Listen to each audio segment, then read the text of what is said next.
আবার চলে আসলাম একটা পার্সেল নিয়ে। তো এই পার্সেলটা আমি অর্ডার দিয়েছিলাম হচ্ছে যে মানে ফুল গাছের টব আছে। তো দেখি কেমন এসেছে পার্সেলটা ওপেন করে। দিইনি, ফার্স্ট টাইম, জানি না কেমন আসবে, দেখা যাক।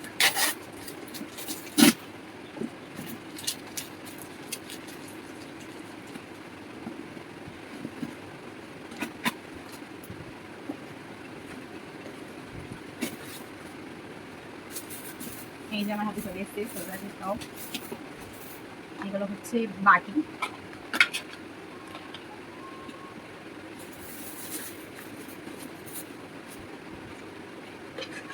সুন্দর এসেছে ফুল গাছের টবগুলো।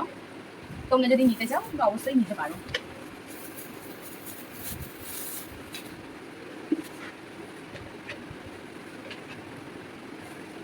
তো এই যে আমার ফুল গাছের টব, তোমরা যদি নিতে পারো তো কমেন্টে লিঙ্ক বলে লেখো, আমি লিঙ্ক দিয়ে দেবো। টাটা সবাইকে।